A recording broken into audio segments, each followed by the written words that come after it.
O que é a avaliação mediadora que cai em todos os concursos da área educacional? Começa essa aula te dizendo por que você não pode errar a questão que vai cair sobre a avaliação mediadora no seu concurso, pois provavelmente seus concorrentes irão acertar. Este tema é estudado em reuniões pedagógicas, cursos, treinamento, formação de professores. Hoje nós iremos falar de avaliação mediadora, falar das ideias e estudos da professora Jussara Hoffmann, uma pesquisadora que é referência do assunto no Brasil.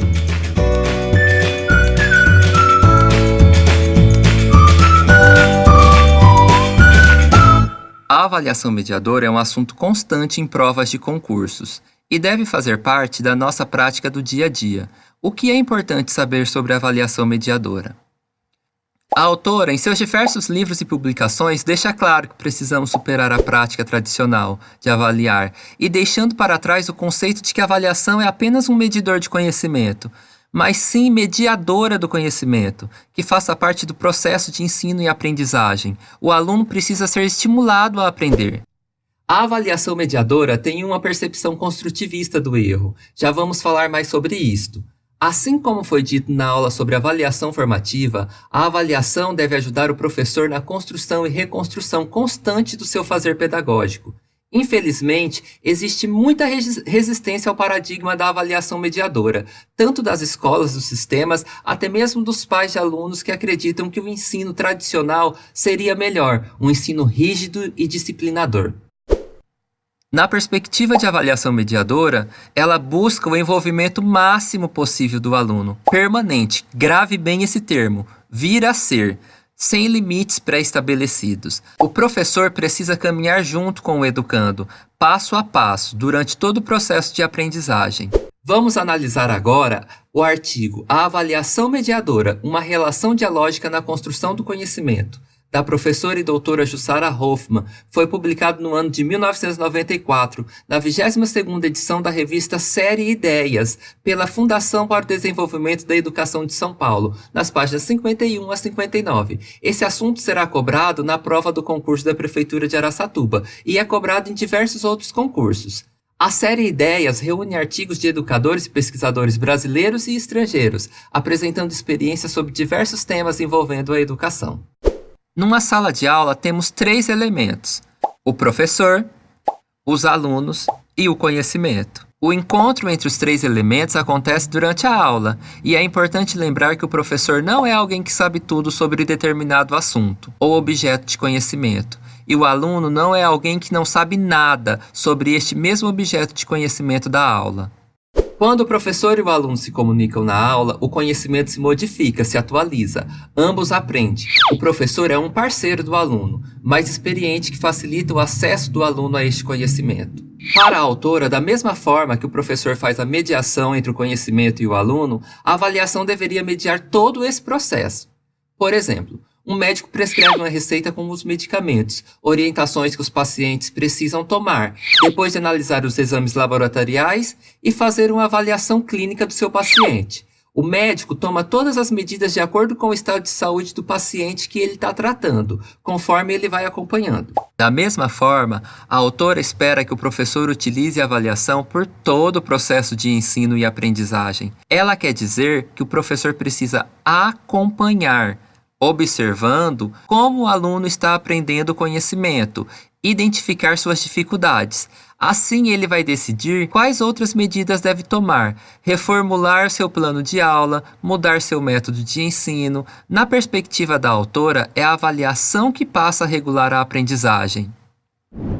Nesse artigo, ela fala sobre o paradigma de avaliação classificatória, que ainda é uma prática enraizada entre nós professores. Precisamos transpor isso para a avaliação mediadora. Mas alguns fatores contribuem para fortalecer a manutenção dessa avaliação tradicional. Um dos fatores citados pela autora que contribui para a continuidade dessa prática é a formação didática dos professores. Falta aprofundamento teórico em avaliação educacional. A autora faz uma crítica aos cursos de licenciatura, que muitas vezes têm práticas avaliativas permissivas, outras vezes abusam da reprovação, das práticas reprovativas. E, de forma geral, depois de formado, esses professores acabam reproduzindo aquilo que vivenciaram. Muitos professores sequer têm consciência dessa reflexão. E ela parte de 3 perguntas relacionadas à complexidade dessa questão. Veja lá. Como superar o descrédito de muitos professores relativo à sua perspectiva de avaliação enquanto ação mediadora?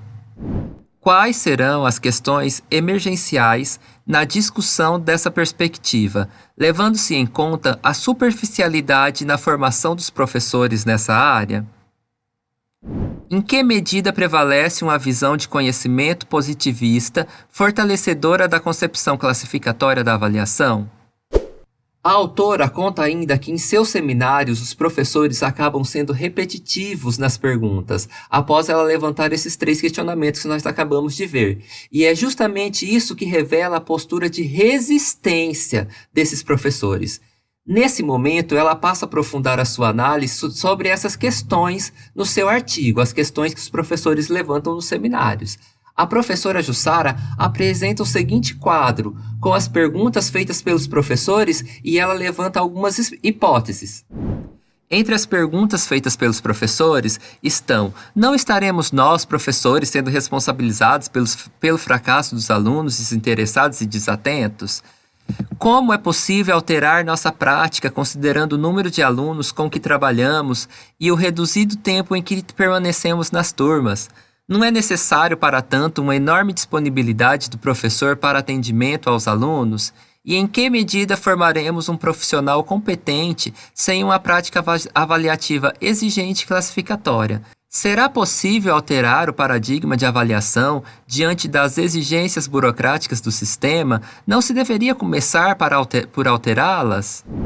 Notem que eu enumerei as perguntas e dividi com linhas vermelhas, pois no artigo ela analisa esses 3 momentos, como vamos ver a partir de agora. Na primeira pergunta formulada pelos professores durante os seminários da professora Jussara, diz o seguinte: não estaremos nós, professores, sendo responsabilizados pelo fracasso de alunos desinteressados e desatentos? Nessa perspectiva, a hipótese que ela levanta seria a seguinte: quer dizer que os alunos não aprendem porque não estudam a matéria e não prestam atenção na aula. Levantar essa questão é conceber a aprendizagem do ponto de vista comportamentalista. A figura do professor aparece em destaque, é ele quem ensina, ele possui o saber e transmite a seus alunos, reforçando os comportamentos desejados para que haja aprendizagem. O aluno se mostra mais passivo e está sujeito aos métodos e estímulos e reforços advindos do ambiente. Essa hipótese anunciada pela autora em relação a essa questão é uma visão de conhecimento positivista. A principal ideia do positivismo era de que o conhecimento científico devia ser reconhecido como um único conhecimento verdadeiro. No seu livro Avaliar para Promover, As Setas do Caminho, a professora fala que os inúmeros estudiosos contemporâneos de Arroyo, Lucchesi, Vasconcelos, Macedo, Zabala e outros são unânimes na sua preocupação de superar esse viés positivista. Esse viés positivista supervaloriza as informações que transmite ao aluno, o aluno que passa a ser objeto de estudo do professor. A prática avaliativa seria apenas uma coleta de dados em relação ao aluno, registrando dados precisos e fidedignos. Por esse ponto de vista, o professor não teria nenhuma responsabilidade ao fracasso do aluno. O problema seria o comportamento dos que não aprendem, e não a ação do professor. O professor, então, vamos pensar lá como foi falado no início, enquanto médico, responsabilizaria seu paciente pela doença. O único motivo neste caso seria a desatenção e o desinteresse do aluno. A avaliação se resumiria à observação e ao registro, para saber quais os resultados que o aluno alcançou ao final de um período. E essa perspectiva não tem nada de avaliação mediadora. O professor precisa mudar essa visão comportamentalista, superar esse positivismo.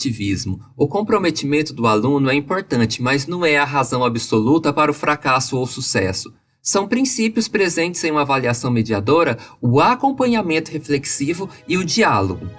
Uma curiosidade sobre a pesquisadora: ela percorreu o caminho de Santiago de Compostela, na Espanha, andou vários dias com uma mochila nas costas, antes de escrever o livro Avaliar para Promover, As Setas do Caminho. E durante essa peregrinação, ela foi fazendo apontamentos e construindo